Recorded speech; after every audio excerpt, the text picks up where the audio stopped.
Bon, ça va. On va faire des jeux de lumière, on verra pas qu'il y a de la poussière, c'est tout. Ah, tout Un ça, c'est moment. pour les images. Ah oui, moi je m'en fiche qu'il soit propre ou sale. On le soigne pareil. Un moment. Il réagit pas, il est gentil.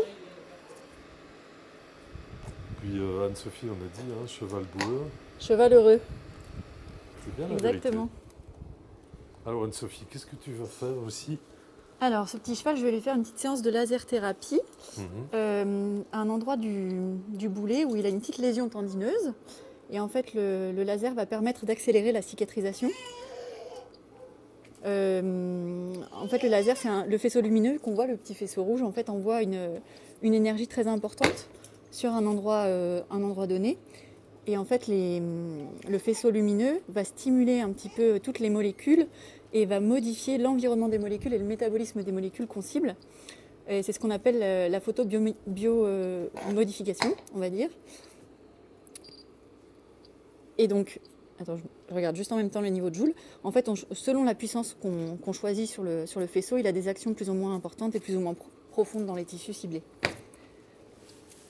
Et sur un tendon qui est un tissu qui n'est pas beaucoup vascularisé, même peu vascularisé, la laser thérapie va permettre en fait d'augmenter la vascularisation du tissu et donc favoriser l'apport de molécules qui vont être bénéfiques à la cicatrisation de la tendinite. Donc on accélère le processus de guérison. Exactement. Et de Exactement. cicatrisation. Tout à fait. Alors en fait, la laser thérapie, c'est un effet de cicatrisation, un effet aussi antalgique et anti-inflammatoire. Donc il faut faire attention à cette lumière qui a une longueur d'onde assez élevée, indétectable par l'œil nu de l'homme.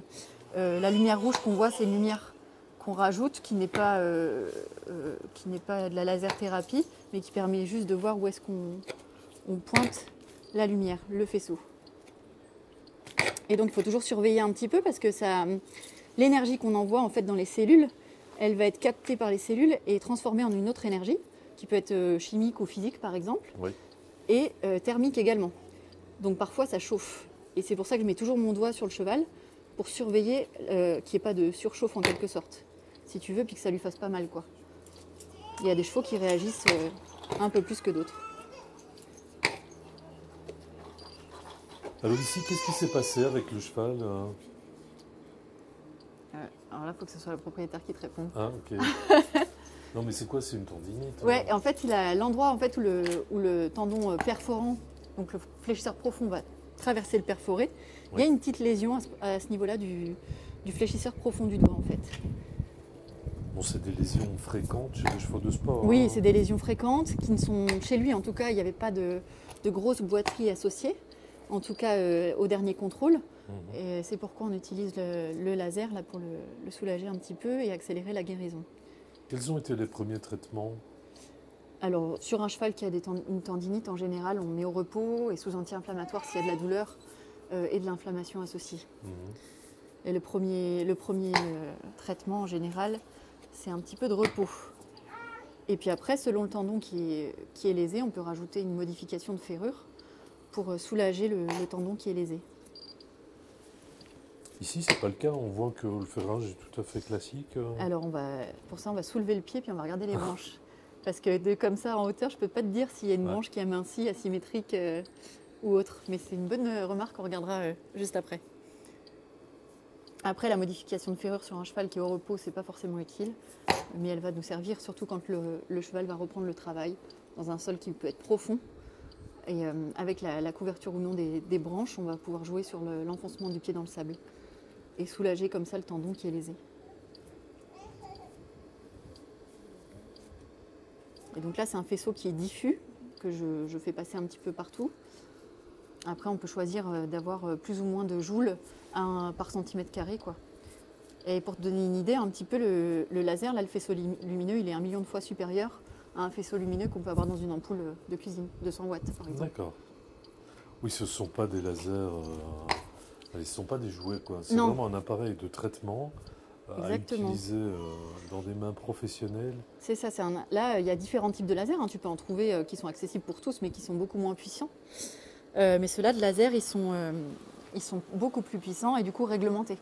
Et parfois, ça peut passer comme acte illégal, par exemple, sur les courses, notamment pour les galopeurs et les trotteurs. Alors on voit sur ton écran un tas d'informations. Ouais. Alors en fait, tout ça, c'est des protocoles en gros qui sont préenregistrés, qu'on n'ait pas à choisir à chaque fois le nombre de joules par centimètre carré et le nombre de la durée du traitement. Quoi. Exactement, c'est déjà tout prêt. Et comme ça, là, par exemple pour Dawson, qui est en tendinite à la fois avec un phénomène aigu et chronique, c'est bien de coupler un petit peu les protocoles pour avoir une différence de pénétration en fait, des rayons lumineux et toucher différentes cellules qui n'ont pas toutes la même composition. Et en fait, en fonction de la teneur en eau, par exemple, des molécules, leur réaction au laser n'est pas la même. Et donc, c'est bien pour cela de coupler les protocoles. Alors, petit loup. Donc là, je me règle. Comment on traitait ce genre de problème il y a 5 ans, il y a 10 ans? Eh bien, on était peut-être un petit peu moins pointilleux, on va dire. Je ne sais pas si... Est-ce que sa propriétaire est là? Elle peut me dire s'il boitait fort au début ou pas. Elle est partie? Il était fort boiteux au début? Non. Non? Non, il n'a jamais été... il était légèrement asymétrique, surtout au démarrage. Ouais. Mais pas boiteux. Et du coup, on lui avait fait une IRM. D'accord. Puisqu'ils n'avaient pas trouvé ce qu'il avait. D'accord. Et donc, c'est l'IRM qui vous a donné le diagnostic. Eh ben, il y a quelques temps, peut-être qu'on n'aurait jamais vu... On va refaire ça. Ok, ça marche. Vas-y, tu reposes ta question. Je dois couper de temps en temps. Mais parce qu'on vous entend parler, mais on ne vous voit pas, donc c'est très gênant. Ah ouais. Sauf si vous voulez parler. Vous pouvez aussi. Hein. La petite, elle veut parler. Là, je dois vous mettre un micro et puis vous filmer, mais on peut le faire après. Hein. Ça, vous pouvez expliquer ce qui s'est passé, etc. C'est toujours sympa. Hein, Ah non, moi je demande pas mieux. Plus il y a d'intervenants, mieux c'est. Et en tout cas, encore plus le propriétaire. Quoi. Donc comment faisait-on il y a quelques années pour traiter ça? Eh ben, je pense que les petites boîtes, enfin, c'était même pas une boiterie pour Dawson, hein, c'était vraiment plus une gêne que ressentait la cavalière. Et à mon avis, on les laissait un petit peu plus passer qu'aujourd'hui. Aujourd'hui, on est de plus en plus pointilleux, exigeant. Au moindre, enfin, on a une facilité d'accès à tous les examens complémentaires d'imagerie, que ce soit radio, écho, IRM. Voilà, c'est de plus en plus simple, on va dire, de faire passer un examen comme ça à son cheval.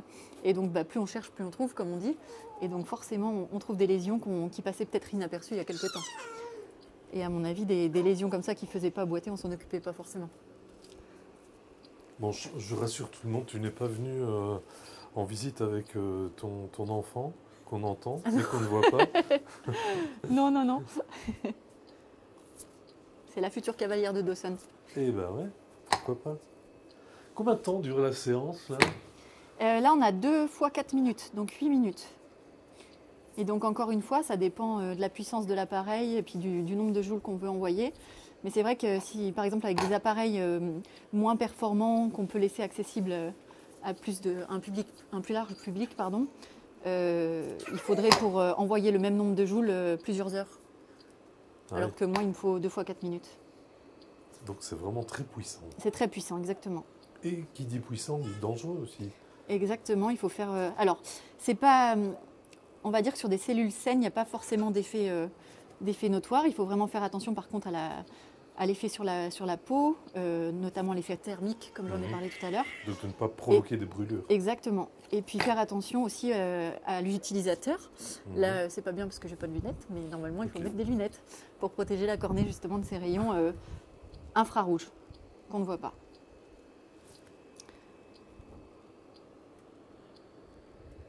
Voilà. Et Dawson, lui, il tolère très bien la séance, il bouge pas. Il arrive parfois que des chevaux réagissent. Ouais. Il y a des chevaux... Là, c'est plutôt la chaleur alors qui les dérange. Oui, il y a la chaleur, puis le fait qu'on appuie, qu'on passe sur la zone lésée, qui parfois est douloureuse encore. Donc c'est vrai que sur une tendinite assez active et douloureuse, il y a des chevaux qu'on ne peut pas toucher. Et à ce moment-là, on s'écarte un petit peu de la peau, on n'est pas obligé d'être sur la peau. C'est juste que ça nous aide à focaliser les rayons et à favoriser la pénétration en profondeur dans les tissus.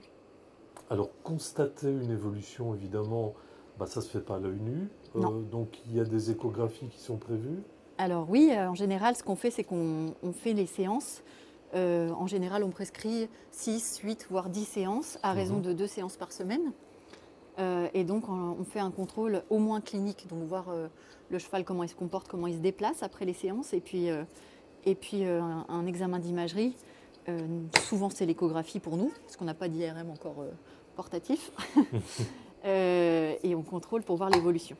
Après, c'est surtout sur des grosses tendinites, on va voir l'évolution ça va être assez flagrant. Mais sur des petites tendinites assez discrètes, c'est difficile de voir l'évolution. C'est surtout le cheval qui nous dit, quoi. Ouais. Là, le cheval est arrêté ou il est déjà dans l'exercice? Il est arrêté. Ok. Mais au dernier contrôle, la locomotion était très bonne, c'est ça? Contrôle. Ouais, c'était bien, mais... Ouais. Donc il y a une évolution positive Exactement, qui était constatée. clinique. Là, on ne va pas refaire un examen de contrôle d'IRM par rapport à la non-praticité, on va dire, de l'examen. Et puis au coût aussi. Bien sûr. Mais voilà, le plus important, c'est la réponse du cheval. Il y a plein de... Enfin, chaque cheval est différent et unique dans sa réponse aux lésions. Et ça donc, veut dire qu'il y a certains chevaux qui ne répondent pas au laser Alors, oui, on va dire que le laser a des effets plus ou moins différents, mais il y a des chevaux sur qui ça marche plus que d'autres, notamment dans l'effet décontraction musculaire. On l'utilise beaucoup pour le dos, par exemple. Quand on fait des séances de laser sur le dos, pareil, ça aide à détendre les muscles, à chauffer le dos avant de monter. Et il y a des chevaux qui répondent mieux que d'autres. Je me lève parce que je me prends des coups de queue. C'est pas très agréable, mais voilà. Alors, on n'en a pas parlé. Ouais. Ça veut dire qu'on pourrait aussi agir sur la locomotion des chevaux en concours ou dans certaines compétitions. Là, il y a des règles. Oui, exactement. Il y a des nouvelles règles qui sont sorties, notamment pour les galopeurs et les trotteurs, sur lesquels on n'a pas le droit de faire du laser. Alors, il me semble que c'est les galopeurs dans les 5 jours qui précèdent la course. Pareil pour les ondes de choc aussi qu'on peut utiliser. C'est aussi interdit chez les trotteurs et chez les galopeurs avant la course. Tu parles d'ondes de choc, c'est intéressant. Est-ce qu'on aurait pu traiter avec des ondes de choc? Cette lésion-là, non, pas forcément, parce qu'elle est située sur des tendons, on va dire. Et on utilise, nous, en tout cas, plutôt les ondes de choc sur des zones où le tendon va s'insérer sur l'os. Et on va pouvoir agir sur des remodelages osseux. Donc, où il y a une liaison osseuse. Exactement. Une insertion tendineuse sur l'os. D'accord. Parfait. Voilà. Comme tu parles. Ah bon, ça fuse? Non, mais c'est... Non, mais j'ai répété toute la nuit aussi. Non, je plaisante. Je plaisante. Elle n'a pas dormi. Non,